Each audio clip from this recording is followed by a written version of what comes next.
Welcome, everyone. My name is Karen Zagans, and I'm the director and flute faculty of Z-Tunes Music. I'm excited to welcome Brian Hecht, bass trombone with the Atlanta Symphony, to work with grades 11 to 12 bass trombones today. For today's clinic, I'm going to go ahead and open your breakout room. You'll choose your room, and we'll stay on mute while Mr. Hecht works through the audition excerpts. I suggest you have your copy of the excerpts and a pencil ready to make notes. You can type any questions you'd like to ask in the chat box, and they can be addressed at the end of each session.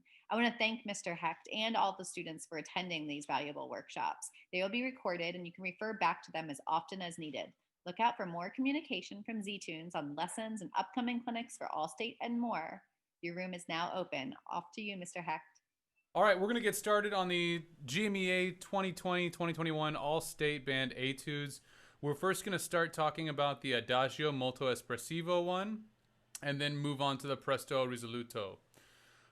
So this first etude, look at everything that it is provided. We see lyrical etude to be played at both rounds, Adagio, Molto Espressivo, quarter note equals 80. So first thing you want to do, you want to get your metronome out. And you want to figure out, as you sort of practice through this, sing through it, are you anywhere close, right? So set it to 80.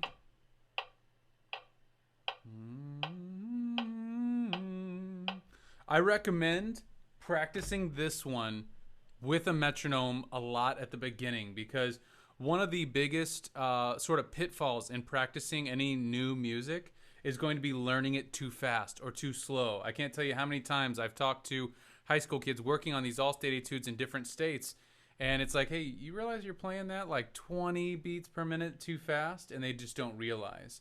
So make sure that, especially with the technical one, lyrical, it's not so much of a mistake as the technical one. Just make sure you're hitting your tempos right on. So we have Adagio Molto Espressivo.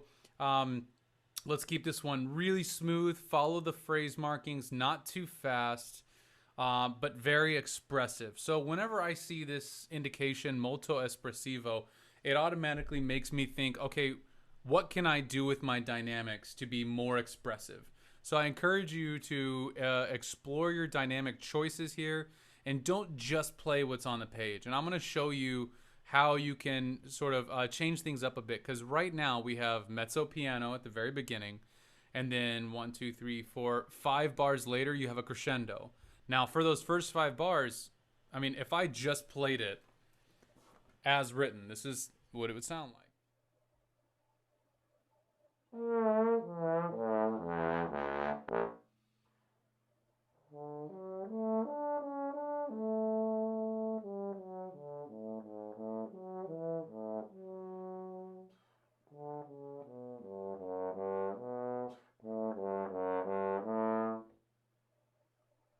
Now that is, playing it like that was a direct representation of what's on the page. And a couple of things I don't like about that is that it offers no expression in the first 4 bars. Additionally, oftentimes I feel like people take crescendos and diminuendos like too literally, and it's just every note is louder. Whenever a crescendo really means gradually, like overall your dynamic should get louder. So we'll talk about that when we get to that bar, but here in the beginning I think you can crescendo for 1 bar, diminuendo for 1 bar, crescendo for a bar, diminuendo for a bar. So do these up 1, down 1, up 1, down 1, and I'll demonstrate what that sounds like.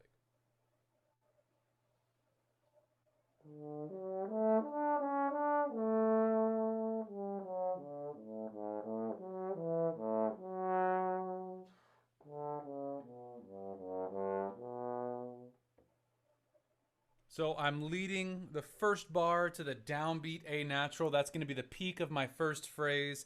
The peak of my second phrase, which is not going to be as full, is going to be that F sharp. So this is again where introduce your own dynamics, and that will allow you to be more molto espressivo. So I kind of imagine myself going to like a mezzo forte plus on the downbeat of the second measure, and maybe a mezzo forte minus at the max on the downbeat of the 4th measure.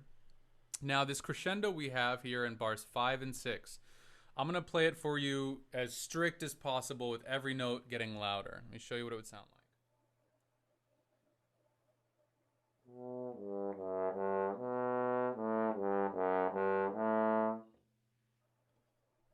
Now, to me, that's just not very expressive. It's almost like mechanical, right? Like kind of like almost robotic a bit. But I think that as long as you are gradually by the end of those two bars louder overall than you were at the front, then you're accomplishing the crescendo without having to be louder on every single note. And let me just show you what I mean by that.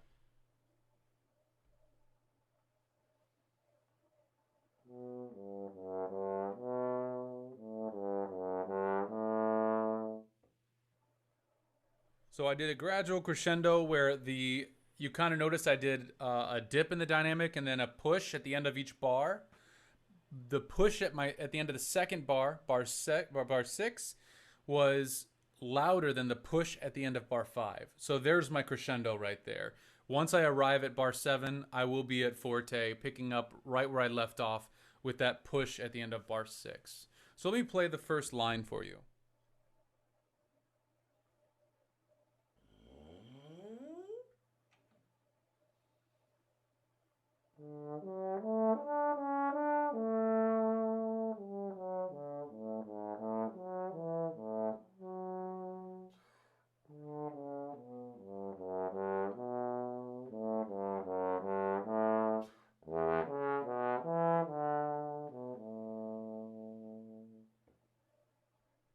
All right, so hopefully you were able to tell from that demonstration the ebb and flow of the dynamics, the additional emotion and expressiveness I was using with the dynamics through the first line and two measures through bar 8. Whenever I only have four dynamic markings listed: a mezzo piano, crescendo, forte, diminuendo. Try to make more of it. Okay, picking up into the double bar, we're gonna sort of mimic the beginning again because we have a very similar phrase. So crescendo 1 bar, diminuendo a bar.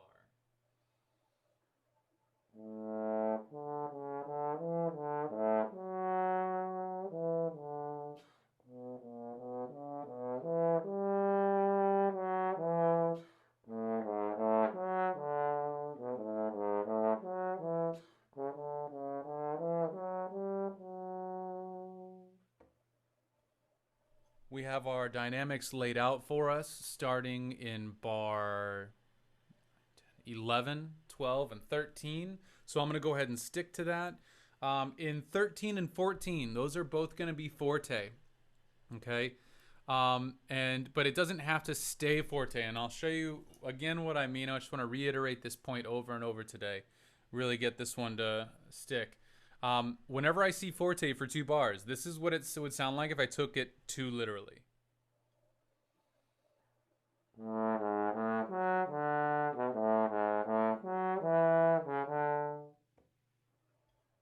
Right? That doesn't sound very good, does it?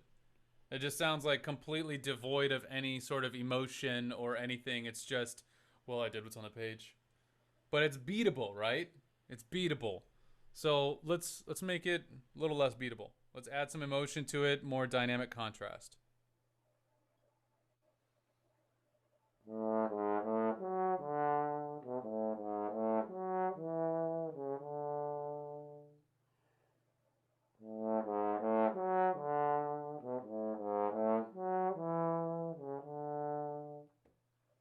So what I've done here, in order to get from static forte to something more expressive, is I had to decide, all right, what am I doing with this? Where am I going with it, right? And I find it really important to pick a note to go to, right? So here I've chosen the dotted eighth note on beat 3 of each one of these measures. It's sort of like it's very similar to our melody at the very top of the piece and at the double bar, but it's just a little bit shorter. Instead of being 4 beats, it's been shortened into 3 beats.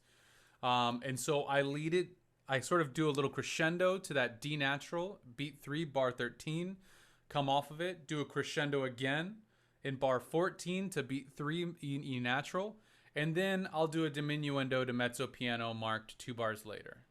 So I'll go ahead and perform for you. Well, let me just talk about the rest of it, the next 3 bars, and I'll just play the second half of this. So we have mezzo piano on up to fortissimo.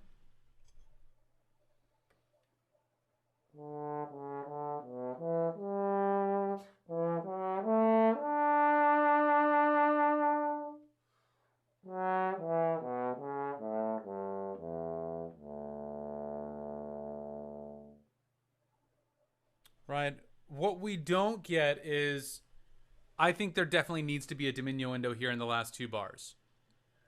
I don't think that this should end really strong and fortissimo. It just doesn't make sense.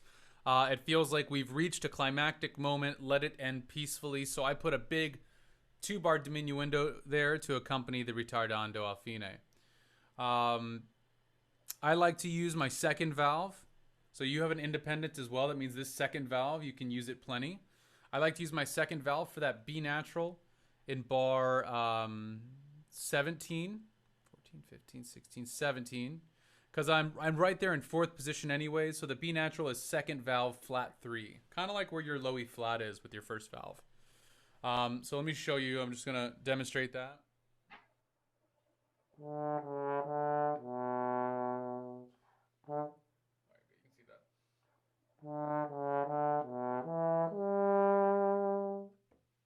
Then this next F sharp, 3 bars from the end. You can do that in one of two positions. You can either use fifth position or the second valve flat 1. Let me show you both. Or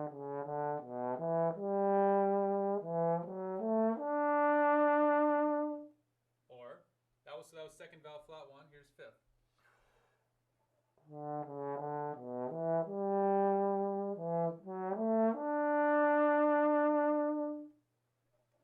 Same thing with the F sharp following that D natural fermata. You can do that either flat 1, the second valve, or fifth position. Just make sure that you're watching your timbre and tone color.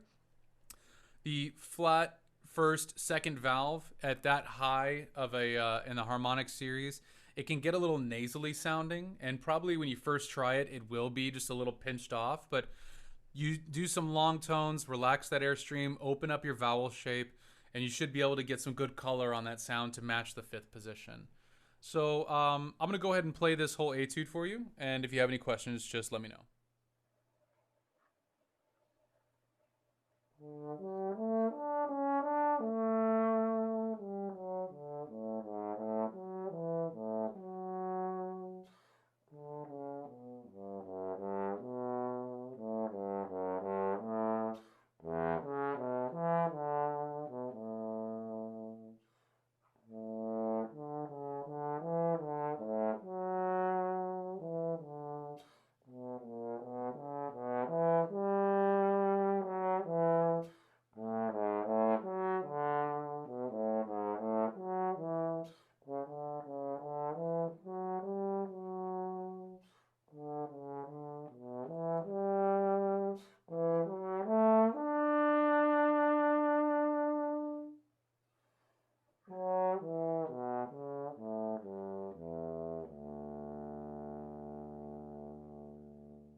All right.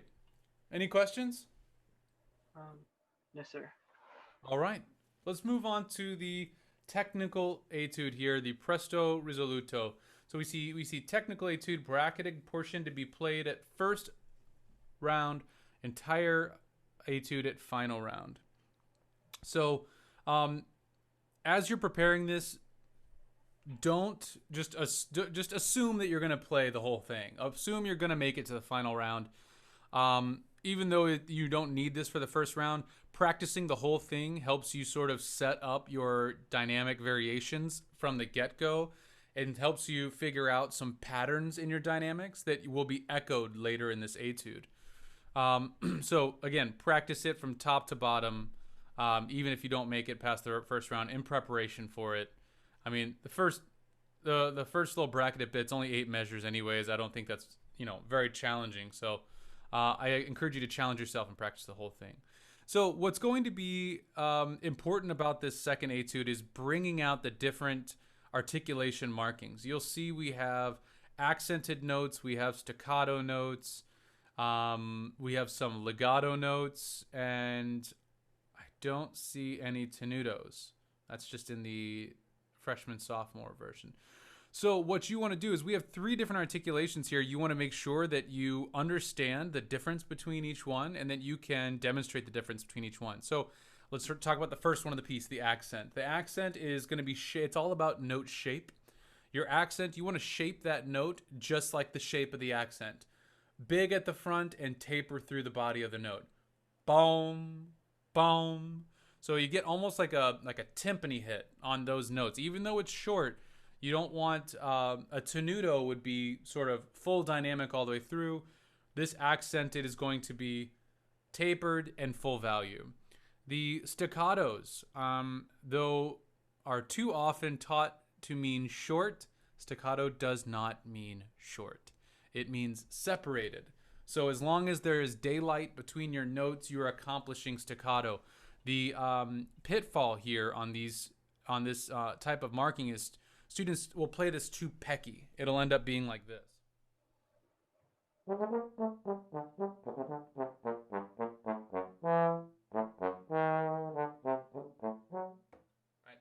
I can't even focus when I'm playing like that. So as long as it's separated, I'll show you what I mean. It's still staccato.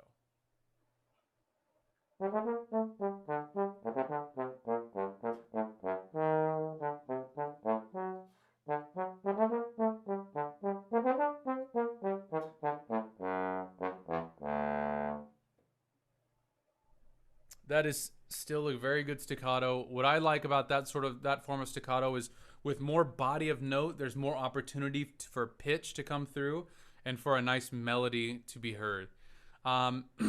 You want to make a difference between the accented and non-accented notes. So take note of where they are in each measure. I find it helpful to circle the note head and the accent together, and that reminds me. And also I can kind of see ahead, like, all right, it's actually, if you look in the third bar, it's not on the first note. It's on the third note. So circling that reminds me, of the pattern of accents, and you'll see that in the fourth bar as well. It's not on the first, it's on the third note. Then we're right back to the first note starting in bar 5. You also want to practice. Look at in bar 7, you have a tied 8th note to 8th note, so essentially a quarter note, which is accented. You're going to shape that just a little. It's going to be shaped generally the same, but because it's a lot longer of a note than that 16th note at the very beginning, you're really going to have to work on tapering that and giving it more finesse than these shorter notes with the accent. When you get to the legato portion here in bar like 11, 8, 9, 10, 11, third bar of the double bar, make this really smooth so it contrasts. I'll show you what I mean.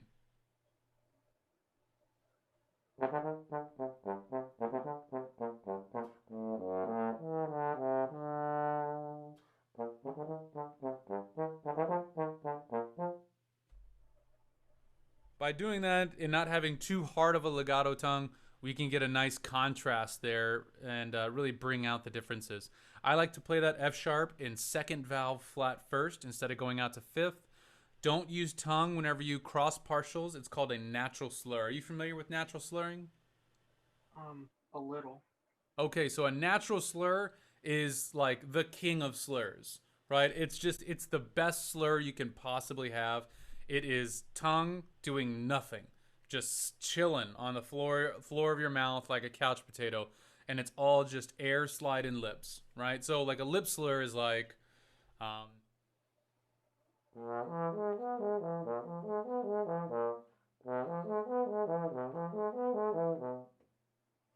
So if you do a just lip slur at B major arpeggio there, or sorry, E major arpeggio starting on B, bottom of the staff, and your tongue has nothing to do with it except for to start that first B, that's a natural slur.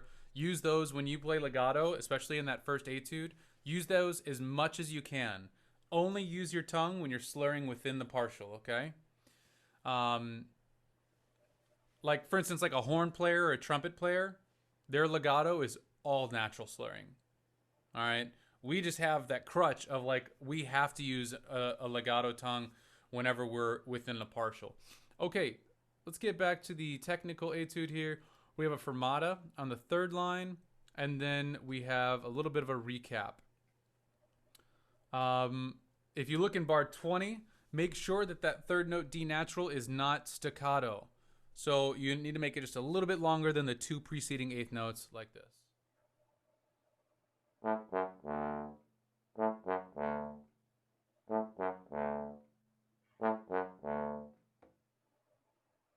So you'll notice all I'm doing is I'm just letting my lips sort of taper that note instead of stopping the sound and making it staccato. Um, Another thing that the judges are surely going to be listening for is your accuracy and dynamics. You'll notice we start this out forte. At the double bar, we have mezzo piano.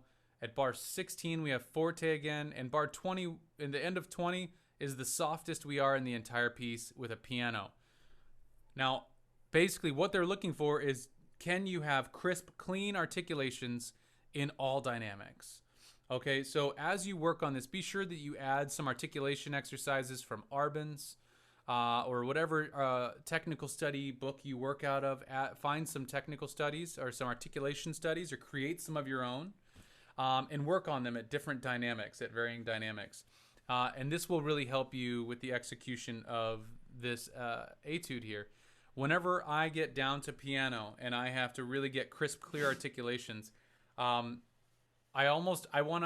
think about aiming for the top side of piano, like the louder side of piano, but trying to keep that as low as possible. So that helps me bring about energy. So there's still energy in these articulations. It's almost like I think about it like a piano plus, right? There's much lower dynamics the composer could have chosen. So it's soft, but not too soft.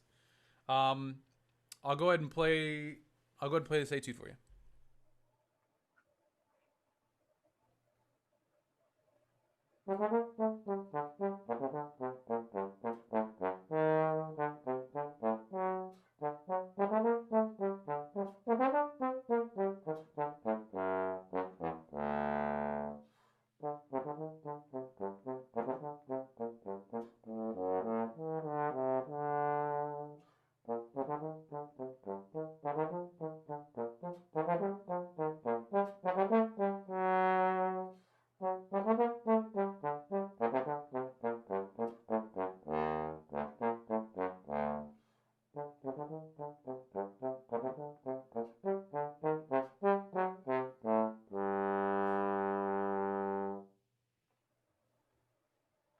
All right, one more thing to keep in mind here towards the end of this, as you retardando, what I want you to think about, I want you to think about your time being like an elastic canvas, okay? And then you run that canvas through a printer and it prints the notes on it, all right? Again, the canvas is your time. As you stretch that canvas and you stretch that time, what happens to the notes? They get fatter, they get longer. So make sure that and you already know this, so make sure that as you retard here at the end, that you're lengthening the notes to stay proportionate to the time, okay? You can do, I could see a diminuendo working there at the end if you want, or maybe even just simply a relaxing of the dynamic to like a forte minus is what I chose to do. But I could also see that this working if you want to keep crescendoing a little bit and end sort of really big and festive, I guess, if you want to call it. Those are the basic workings of these etudes. They're rather simple, but they highlight different fundamentals, right? If you look at this first one, quality of sound on every single note. Make sure that you're getting a great quality of sound. As you go up to the D natural, C sharp, and measure 1 there, and the D natural in the last line, make sure that the quality of sound up there is just as good as the D natural in the staff. Nice smooth legato, clear articulations at the beginning of each one of these phrases. Pitch on both of these is obviously going to be paramount. Let's see, dynamic expression in that first etude is going to be, I think, more of a talking point than in the second etude. In the second etude, we talked about this one just recently. Difference of articulations, keeping them still crisp and clean even whenever you drop the dynamics. The retard at the end, making sure that you're getting these notes nice and broad. And again, pitch. And keeping time, I think, is going to be very important. So practice both of these with a metronome. If you want, you can practice. I wouldn't recommend too much. Well, you can do some drone work on the first one. And if you want, you can create your own drones, like in Audacity or something, to match any key changes or variances in the key. But The drone work will help you with your pitch, and obviously the metronome will help you with your rhythm and time.